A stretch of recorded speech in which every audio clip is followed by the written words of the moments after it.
வணக்கம். மிதுனம் ராசி என்பர்களே, இனிய வணக்கம். நாளை வரக்கூடிய சனி பிரதோஷம் உங்களுடைய வாழ்க்கையை மாற்றக்கூடிய மிகவும் ஒரு முக்கியமான திவ்ய நாளாக இந்த ஒரு நாளானது இருக்கும். நீங்க இதுவரை அனுபவித்த காயங்கள், துரோகங்கள், மனவேதனைகள் அவை எல்லாவற்றுக்கும் நாளை ஒரு முடிவானது நிச்சயமாக கிடைக்குமா அப்படிங்கிற ஒரு கேள்வி அனைவருக்குள்ளேயும் இருக்கும். ஆமாம், நிச்சயமாக கிடைக்கும். அதற்கான பதில் முழுமையாக இந்த ஒரு வீடியோவை பார்த்து நீங்க தெரிந்து கொள்ளலாம். சனி பிரதோஷத்தின் முக்கியத்துவம். நாளை வரக்கூடிய பிரதோஷம் சாதாரணமான ஒரு பிரதோஷம் கிடையாது. சனி பகவானுடைய அருள் அதிகரிக்கக்கூடிய ஒரு காலமாக இருக்கும். இந்த பிரதோஷத்துல என்ன நடக்கிறது தெரியுமா? பிற கிரகங்கள் செயலில் இல்லாத நேரம். பிரபஞ்ச ஆற்றலானது நம்மை நேராக தொடக்கூடிய ஒரு நேரம். மனம், கர்மம், உடல் சுத்தமாகக்கூடிய ஒரு நேரம். பிரார்த்தனைகள் நேரடியாக சிவபெருமானுடைய திருவருளுக்கு செல்வதற்கான ஒரு நேரமாக இருக்கும். எனவே இந்த 1.30 மணி நேரம் ஒரு மாதத்திற்கு சமமான ஒரு நல்ல ஒரு செயல்களை நிச்சயமாக ஏற்படுத்தி கொடுக்கும். எனவே நீங்க தவறாம நாளை செய்ய வேண்டிய சில விஷயங்கள் இது உங்களுடைய வாழ்க்கையை முழுமையாக மாற்றிவிடும். மிதுனம் ராசிக்காரங்க ஏன் இந்த ஒரு நாளை மிக முக்கியம் அப்படின்னு கூறுறோம் அப்படின்னா, கடந்த 9 மாதங்களாக மிதுனம் ராசியில மன அழுத்தங்கள், தன்னம்பிக்கை குறைவாக இருப்பது, பின்னால் நீங்க பேசப்படுவீங்க. அது மட்டும் இல்லாம ஒவ்வொரு செயலும் உங்களுடைய வாழ்க்கையில தாமதமாகவே ஏற்படும். பணவரவானது உங்களுக்கு குறைவாகவே இருக்கும். உங்களுடைய உறவுல ஏதாவது ஒரு அழுத்தங்கள் ஏற்பட்டு கொண்டே இருக்கும். குடும்பத்துல கருத்து வேறுபாடுகள் உருவாகும். இவையெல்லாம் சனியோட கர்ம சோதனைகளாக மட்டுமே உங்களுடைய வாழ்க்கையில் இருக்கும். நீங்க அனுபவித்த காயங்கள் உங்களுடைய மனதில் இருக்கக்கூடிய ஆழமாக இருக்கும். ஆனா நாளைய நாள் இந்த காயங்களுக்கு மருந்தாக இருக்கும் அப்படின்னா உங்களால நம்ப முடியுமா? நாளைய நாள்ல நீங்க இந்த ஒரு செயலை மட்டும் செய்து பாருங்க. உங்களுடைய வாழ்க்கையில அவ்வளவு நன்மைகள் நடக்கும்.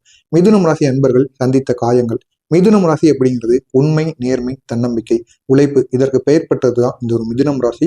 ஆனால் உங்களுக்கு ஏற்பட்ட காயங்கள், நம்பிக்கை வைத்தவரின் துரோகம், மனதை உடைக்கக்கூடிய வார்த்தைகள், உழைத்த பணத்திற்கு மதிப்பு கிடைக்காமல் இருப்பது, உங்களுடைய நல்லதையே சிலர் தவறாக புரிந்து கொண்டு உங்களிடம் அவங்க நல்லவர்கள் போல பேசி உங்களிடம் இருக்கக்கூடிய அனைத்தையுமே அவங்க தெரிந்து கொண்டு உங்களை இந்த ஒரு நேரத்துல கீழே தள்ளிவிட்டு அவங்களுடைய வாழ்க்கையில அவங்க மேல போவாங்க. இது உங்களை மிக பெரிய அளவுல பாதிக்கும். அடுத்து, உழைத்த பணமானது உங்களுடைய கையில நிற்காது. நீங்க கொடுத்த அன்பானது உங்களுக்கு திருப்பி கிடைக்காது. நீங்க ஒரு நபருக்கு அன்பு கொடுக்குறீங்க அப்படின்னா அவர்களிடமிருந்து உங்களிடம் துரோகம் மட்டுமே கிடைக்கும். இதுவே உங்களுடைய வாழ்க்கையில மிக பெரிய அளவுக்கு ஒரு காயத்துக்கு உங்களை உள்ளாக்கும். இந்த காயங்களோட வேறானது கர்ம வாழ்க்கை. அதற்கான ஒரு தீர்வு நாளாக நிச்சயமாக இருக்கும். இது அனைத்தும் எதுக்காக நடக்க நம்முடைய வாழ்க்கையில அப்படிங்கிற ஒரு கேள்வி உங்களுக்குள்ள கேட்டுக்கொண்டே இருக்கும். இதற்கு முன்பாக நீங்க செய்த தவறுகள், தெரிந்தும் தெரியாமலும் செய்த பாவங்கள், இதனால தான் ஒரு கர்ம வினைகளானது உங்களுடைய வாழ்க்கையில உங்களை சுற்றி சுற்றி வருகிறது. இதற்கு காரணமாக இருப்பது சனி பகவான். இந்த சனி பிரதோஷம் உங்களுடைய காயங்களுக்கு மருந்தாக இருக்குமா அப்படின்னா, சனி பிரதோஷத்துல நாம ஒளி ஏற்றும் பொழுது சிவபெருமான் நம்ம கடந்த பாவங்களை மட்டும் கிடையாது, நம்மளுடைய மனதில் படிந்த காயங்களையும் கரைக்கக்கூடிய சக்தி வல்லமிக்க ஒரு தெய்வமாக சிவபெருமான் இருப்பார். அதுவும் இந்த ஒரு நாள்ல தான் இருப்பாரு. இந்த சனி பிரதோஷ நாட்கள்ல மட்டும்தான் சிவபெருமானுக்கு ஒரு சக்தியானது இருக்கும். நீங்க கேட்ட கேள்விகள், நான் அனுபவித்த காயங்கள் அனைத்தும் தீருமா அப்படின்னு அனைவருடைய மனதிற்குள்ளேயும் ஒரு கேள்வியானது இருக்கும். நிச்சயமாக தீரும். ஆனால் ஒரே ஒரு நிபந்தனை, இந்த ஒரு நாளோட இரவில் உங்களுடைய மனதை நீங்க சுத்தமாக்கி கொள்ள வேண்டும். நாளை சனி பிரதோஷத்துல மனமாற நீங்க பிரார்த்தனை செய்ய வேண்டும். பிரார்த்தனை செய்து இந்த ஒரு நாள்ல உங்களுக்கு இது இருக்கக்கூடிய கெட்ட எண்ணங்கள், பொறாமை குணங்கள் அனைத்தும் உங்களை விட்டு நீங்கி மனமாற நீங்க நாளை சனி பிரதோஷத்துல சிவனுக்கு விரதம் இருந்து வழிபடுவது போன்ற செயல்களை மட்டும் நீங்க செய்து பாருங்க. உங்களுடைய வாழ்க்கையில அவ்வளவு நன்மைகள் நடக்கும். முக்கியமா இந்த மிதுனம் ராசிக்காரங்க நாளை எப்படி வழிபட வேண்டும் அப்படின்னு ஒரு சிறப்பான ஒரு செயல்களானது இருக்கு. இந்த முறையில் நாளை மிதுனம் ராசிக்காரங்க சிவபெருமானை சனி பிரதோஷத்தில் வழிபட்டு பாருங்கள். அவ்வளவு நன்மைகள் உங்களுடைய வாழ்க்கையில உருவாகும். மாலை 5:30 பிறகு குளித்து சுத்தமாக இருக்க வேண்டும். மாலை 5:30 நீங்க கோவிலுக்குள் இருக்க வேண்டும். எனவே ஒரு 4:30, 5 மணி அந்த ஒரு அளவில் நீங்க குளித்து விட்டு சிவன் கோவிலில் 5:30க்குள் நீங்க உள்ள போயிடணும். பச்சை நிற உடை உபயோகிப்பது உங்களுக்கு மிகவும் சிறந்தது.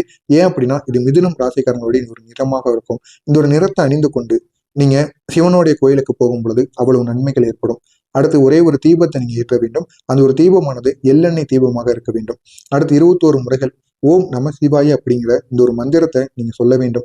அந்த ஒரு மந்திர ஜபத்தை நீங்க செய்து முடித்து விட்டீங்க அப்படின்னா உங்களுடைய கர்ம சோதனைகளிலிருந்து உங்களை பாதுகாக்கப்படும். இது அனைத்தையும் நீங்கள் நாளை மாலை நேரத்துல எப்படியாவது சிவனோட கோவிலுக்கு சென்று செய்து விடுங்கள். இந்த ஒரு நாள்ல மிதுனம் ராசி அன்பர்களாகிய நீங்கள் செய்ய வேண்டிய ஒரு தானம், நாளை நீங்க செய்ய வேண்டிய ஒரு முக்கியமான ஒரு தானம். இதை நீங்க செய்வதனால் உங்களுடைய வாழ்க்கையில அவ்வளவு நன்மைகள் ஏற்படும். இது பார்ப்பதற்கு எளிதாகத்தான் இருக்கும். ஆனா இதனுடைய பலன்களானது உங்களுடைய வாழ்க்கையை முழுமையாக மாற்றும். முக்கியமா சனி பகவானின் தாக்கத்திலிருந்து உங்களை முழுமையாக விடுவிக்கும். சனி பகவான் 7.5 சனியாக இருக்கட்டும், ஜென்ம சனி பிரச்சனைகள், எந்த விதமான சனி பிரச்சனைகளாக இருந்தாலும் ஒரு முழுமையான பலனானது வேணுமா? யார் மிதுனம் ராசிக்காரங்களோ அவர்கள் போய் இந்த ஒரு செயலை செய்யணும். உங்களுடைய வாழ்க்கையில் ஏற்பட்ட துன்பங்கள், பிரச்சனைகள் அனைத்தையும் உங்களுடைய மனதிற்குள் வைத்துக் கொள்ளுங்கள். வைத்துவிட்டு சிவபெருமானிடம் வேண்டிவிட்டு இந்த ஒரே ஒரு பொருளை மட்டும் நீங்க தானம் செய்து பாருங்க. உங்களுடைய வாழ்க்கையில அவ்வளவு நன்மைகளானது ஏற்படும். இது சனி பகவானின் மிகப்பெரிய ஒரு தானமாக கருதப்படும். நீங்க தானம் செய்ய வேண்டிய பொருள் என்ன அப்படின்னா, கருப்பு நிறத்தில் இருக்கக்கூடிய எள்ளு. அது 27 முறையில் 27 எண்ணிக்கையில நீங்க தானம் பண்ண வேண்டும். அடுத்ததாக எண்ணெய் தானம். ஏதாவது நல்லெண்ணெய் தானம் பண்ணுவதனால் உங்களுக்கு சிவபெருமானின் அருளானது கிடைக்கும். கருப்பு எல்லை இந்த ஒரு நாள்ல நீங்க தானம் பண்ணீங்கன்னா சனி பகவானின் அருளும், நீங்க நல்லெண்ணெயை தானம் பண்ணும் பொழுது இந்த ஒரு நாள்ல உங்களுக்கு சிவபெருமானின் அருளும், இவர்களுடைய இரு அருளும் இந்த ஒரு நாளில் உங்களுக்கு நிச்சயமாக கிடைக்கும். இதனுடைய அர்த்தம் என்ன அப்படின்னா, உங்களுடைய பாவங்களை ஒப்புக்கொள்கிறீர்கள். மனவேதனையானது கரைந்து கரும வினைகளானது உங்களுடைய மனதை விட்டு ஓடி தீய சக்திகள் அனைத்தும் விலகும். நெடுநாள் ஏற்பட்ட தடைகளானது திறக்க ஆரம்பிக்கும். இந்த ஒரு தானம் செய்தாலே நாளைய நாள் உங்களுக்கு மிக வலிமையானதாக மாறும். அந்த அளவுக்கு ஒரு சக்தி வாய்ந்த ஒரு தானமாக இருக்கும். எனவே இதனை மட்டும் நீங்க தானம் செய்யுங்க. சிவனோட அருளானது நம் மீது எப்படி ஏற்படுத்தும், நன்மைகளை எப்படி ஏற்படுத்தும் அப்படின்னா, சிவநாமத்தை நம்ம ஜெபிப்போம் அல்லவா, அது சனி பிரதோஷத்துல தீபத்தை ஏற்றி கருப்பு எல்லை தானம் கொடுத்து விட்டு அதற்கப்புறம் இந்த 7 வகையான நன்மைகளாக நம்முடைய வாழ்க்கையில் நடக்கும். முதல்ல நீங்க தீபத்தை ஏற்றுங்க. தீபத்தை ஏற்றி சிவனை நல்லா மனதார வழிபட்ட பின்பு அதற்கப்புறம் இந்த ஒரு கருப்பு எல்லை நீங்க தானம் செய்யலாம். அதுவும் 27 எண்ணிக்கையில் இருக்கக்கூடிய கருப்பு எல்லை மட்டும் நீங்க தானம் செய்து விட்டு அதற்கப்புறம் உங்க வாழ்க்கையில் ஏற்படக்கூடிய முக்கியமான மாற்றங்கள், உங்களுடைய மனதில் இருக்கக்கூடிய காயங்கள் அறியாமலேயே உங்களை விட்டு குணமாகும். உங்களுடைய மனதிற்குள் படிந்திருந்த சில மறக்க முடியாத விஷயங்கள் கூட இந்த ஒரு நேரத்தில் உங்களை விட்டு விலகும். இரண்டாவதாக, பணவரவு உங்களுடைய வாழ்க்கையில பெருகும். இதுவரைக்கும் இருந்த பணத்தினால் ஏற்பட்ட கஷ்டங்கள் அனைத்திற்கும் ஒரு முழு தீர்வானது ஏற்பட்டு பணவரவு உங்களுடைய வாழ்க்கையில பெருகும். நச்சு உறவுகள் அனைத்தும் உங்களை விட்டு விலகும். உங்களுடைய பெயருக்கு மதிப்பானது இந்த ஒரு நேரத்தில் அதிகமாக ஏற்படும். உங்களுடைய முயற்சிகள்ல வெற்றியானது கிடைக்கும். வேலை, வியாபாரம், முன்னேற்றம் இது அனைத்திலும் வேலையிலையும் சரி, வியாபாரத்திலையும், தொழிலையும் நல்ல ஒரு முன்னேற்றத்தை உங்களால் அடைய முடியும். எதிர்பார்த்த மகிழ்ச்சியான செய்தி உங்களை தேடி வரும். இது அனைத்தும் உங்களுக்கு இந்த ஒரு செயலை நீங்க நாளை மட்டும் சனி பிரதோஷத்துல சனி பகவானுக்கும் சிவபெருமானையும் நினைத்து இந்த ஒரு தானத்தை மட்டும் நாளை ஒரு நாள் சிவன் கோவிலுக்கு வருகின்ற பக்தர்களுக்கோ இல்லைன்னா சிவன் கோவிலுக்கு வெளியே இருக்கக்கூடிய பக்தர்களுக்கோ யாருக்காவது இந்த ஒரு தானத்தை மட்டும் நீங்க செய்து பாருங்க. இன்னும் எண்ணி 7 நாட்கள்ல நிச்சயமாக இது அனைத்தும் உங்களுடைய வாழ்க்கையில் நடக்கும். மேலும் ஒரு முக்கியமான நன்மை, நீங்கள் மீண்டும் நம்பிக்கை பெறுவீர்கள். இதுவே உங்களுடைய பெரிய ஒரு மாற்றமாக இருக்கும். இதுவரைக்கும் உங்களுடைய வாழ்க்கையில நம்பிக்கை அப்படிங்கிறத மறந்துருப்பீங்க. ஆனா இதனை நீங்கள் செய்வதனால் உங்களுடைய வாழ்க்கையில அவ்வளவு நன்மைகளானது ஏற்படும். எனவே இந்த சனி பிரதோஷத்தில் வைத்து சிவன் கோவில்ல வைத்து நீங்க கூற வேண்டிய முக்கியமான மந்திரங்கள், இது நீங்கள் கூறுவதனால் அவ்வளவு நன்மைகள் ஏற்படும். முதல்ல ஓம் நம சிவாய நமக, இதை 21 முறைகள் நீங்க கூறலாம். அடுத்ததாக 11 முறைகள் சனி பகவானுக்குரிய மந்திரம், ஓம் சனி ஈஸ்வராய நமக, ஓம் சனீஸ்வராய நமக. இந்த ஒரு மந்திரத்தை 11 முறைகள். எனவே சிவனுக்குரிய மந்திரத்தை 21 முறையும், இந்த சனி பகவானுக்குரிய மந்திரத்தை 11 முறையும் நீங்க கூறி பாருங்க. இந்த 2 மந்திரங்களும் உங்களுடைய கர்மத்தை நேரடியாக குறைத்துவிடும். அவ்வளவு சக்தி இந்த ஒரு மந்திரத்துக்கு இருக்கிறது. எனவே தீபத்தின் மேலே உங்களுடைய கையை வைத்து என் மனதில் இருந்த காயங்கள் கரைந்து விடும் அப்படின்னு உங்களுடைய மனதிற்குள் நீங்க சொல்லுங்க. உங்களுடைய மனப்படலமானது சுத்தமாகும். கடந்த காயங்கள் அனைத்தும் குறையும். நீங்க அனுபவித்த தடைகளானது திறக்க ஆரம்பிக்கும். எனவே இந்த ஒரு நேரமானது மிதுனம் ராசி அன்பர்களுக்கு நீங்க கடந்த 9 மாதங்கள்ல அனுபவித்தது ஒரு சாதாரண ஒரு சோதனைகள் மட்டும் கிடையாது, ஒரு கர்ம சோதனை. ஆனால் நாளைய நாள் உங்களுடைய வாழ்க்கையில ஒரு மாற்றத்தை தரக்கூடிய ஒரு நாளாக இருக்கும். சனி பகவானின் கருணையும் சிவபெருமானின் அருளும் இந்த இரண்டும் சேர்ந்தால் உங்களுடைய காயங்கள் குணமாகுவதற்கான வாய்ப்பு நிச்சயமாக இருக்கும்.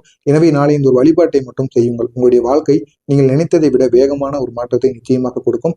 எனவே நாளை மட்டும் இதனை செய்து பாருங்கள். உங்களுடைய வாழ்க்கை நீங்க நினைத்ததை விட அதிக அளவில் உங்களுக்கு நன்மைகளை உருவாக்கும். மறக்காம நம்முடைய சேனலுக்கு மட்டும் நீங்க புதிய பார்வையாளராக இருப்பேன். மறக்காம நம்முடைய சேனலை சப்ஸ்கிரைப் செய்து வைத்துக் கொள்ளுங்கள். இதில் ஏதேனும் உங்களுக்கு சந்தேகங்கள் இருந்தால் கமெண்ட் வாயிலாக கேளுங்கள். அதற்கும் நான் உங்களுக்கு பதில் அளிக்கிறேன். மறக்காம நம்ம சேனலை ஒரே ஒரு சப்ஸ்கிரைப் மட்டும் செய்து வைத்துக் கொள்ளுங்கள். நல்லதை நினைவுங்கள். உங்களுடைய வாழ்க்கையிலும் நல்லது மட்டுமே நடக்கும்.